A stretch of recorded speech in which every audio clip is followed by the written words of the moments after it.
Bonjour à tous et bienvenue dans cette vidéo où nous allons apprendre à faire cet effet de boule de feu avec Unity 3D et Shader Graph.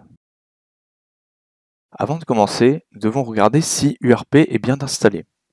Pour ce faire, vous allez aller dans Windows, puis Package Manager et regarder si Universal RP est bien coché dans In Project. Si ce n'est pas le cas, vous allez dans Unity Registry, puis Universal Render Pipeline, et puis vous installez. Maintenant, commençons le tutoriel.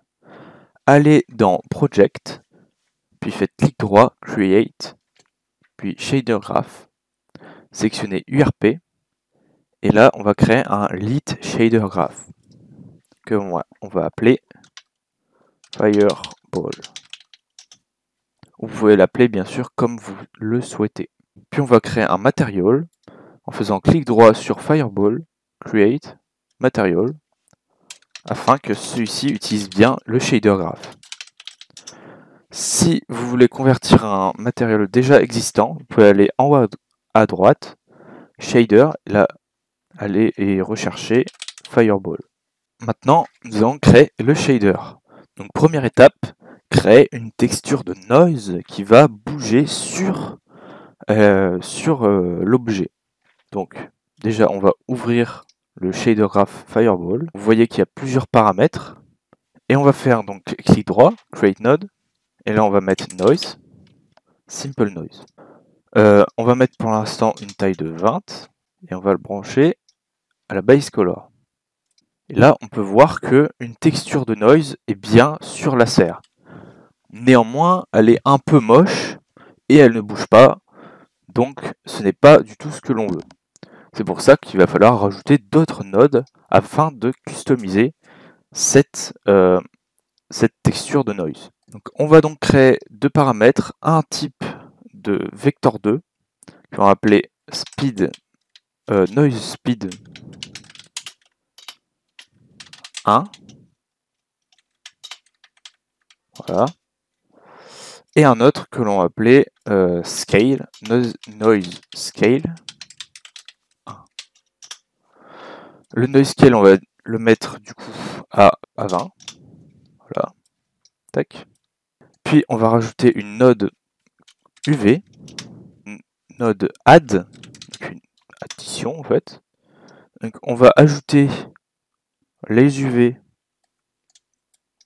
Voilà. Enfin voilà. On va brancher les UV au noise.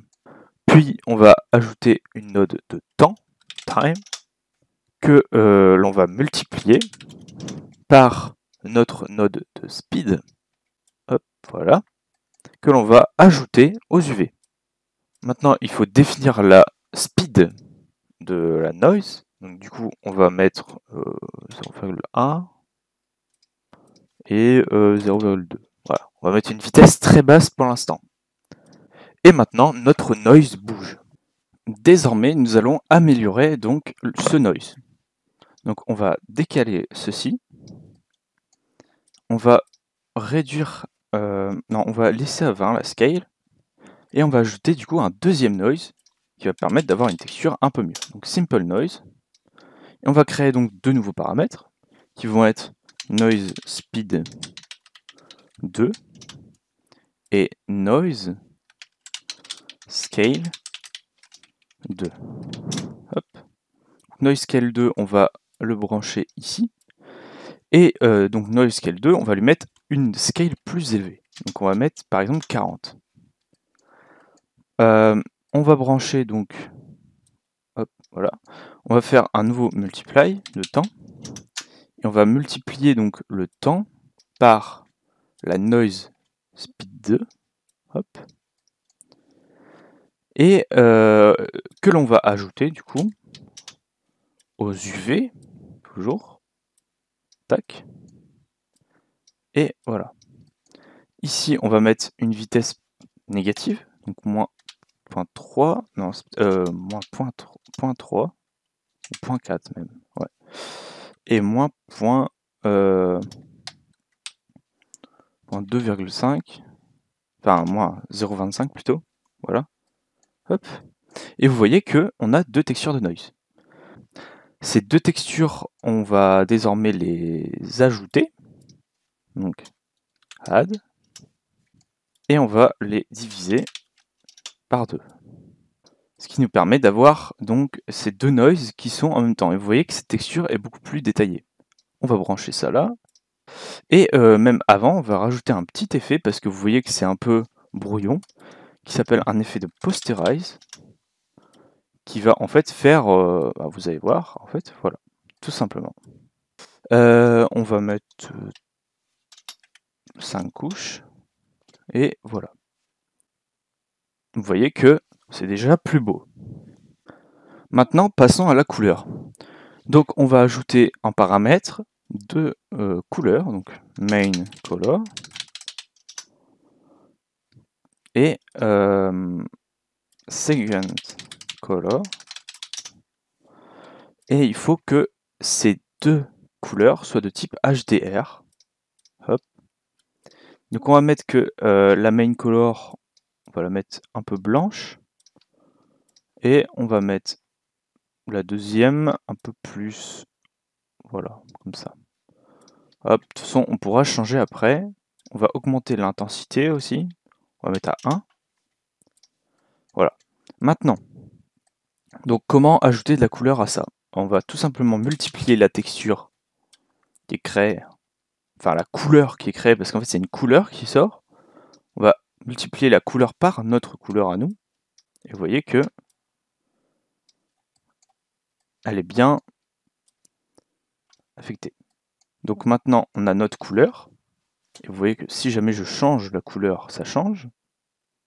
On va laisser en blanc. Et comment faire? Donc, parce que là, le problème c'est que si on multiplie, ça change que le blanc en fait, parce que le noir, si on multiplie le noir par une couleur, ça fera du noir, vu que noir c'est 0. Donc si on multiplie quelque chose par 0, ça fait 0. Donc du coup, comment faire pour multiplier le noir? Il faut tout simplement faire que le 0 égale 1. Et du coup faire 1 minus, donc c'est 1 moins. Donc 1 moins 0, ça fait 1. Et du coup, ça va tout simplement inverser la texture, vous voyez. Donc le sombre devient du clair. Et là, on peut multiplier les deux, donc paf, par la deuxième couleur. Et enfin, on les ajoute, du coup. Et le noir, qui est du coup 0, va avoir une texture qui est, entre guillemets, proche de 1 en valeur... Enfin, vous m'avez compris. Et du coup, ça fait que ça va remplir les trous en fait de cette texture. Et là, pareil avec cette texture. Hop. Je sais pas si j'étais très clair, je ne pense pas. Voilà. Et voilà. Et on va aussi sortir ce paramètre en émission. Hop. Voilà. Et donc là, nous pouvons voir que c'est un peu beaucoup. Voilà, donc j'ai pris des couleurs un peu plus sombres. On peut d'ailleurs augmenter un peu ça. Et peut-être prendre des couleurs, voilà. Donc vous voyez que les couleurs sont bien appliquées.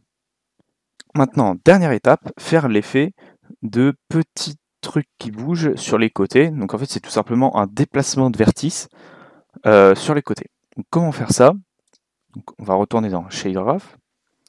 on va créer une node qui va être normal vector, qui est tout simplement le vecteur. En fait, c'est la normale en fait. Et ce normal vector, on va le multiplier par le posterize. Donc, hop, notre valeur qui est déjà ici. On va multiplier les deux. Hop, paf, merde. Puis on va créer du coup un nouveau paramètre qui va être un float, qui va être vector offset, qui va dire ça va être en gros de combien les vertices vont se déplacer en fait. Entre guillemets. C'est vraiment une explication très simple. Donc on va multiplier notre valeur ici par le noise offset. Donc là il est à 0, donc forcément ça ne se déplacera pas, mais si on met à 0.1, ça va se déplacer. Puis nous allons prendre la position du vertice en object space, voilà, que l'on va ajouter, donc le déplacement plus la position, et du coup ça fait que ça va bouger en fait, tout simplement. En gros, on déplace de vector offset maximum le vertice dans la direction de la normale. Voilà, en gros c'est ça. C'est une explication un peu bizarre, mais c'est ça. Voilà, vous voyez que ça bouge. Voilà, donc bien sûr tout est customisable, hein, c'est le but de ce truc.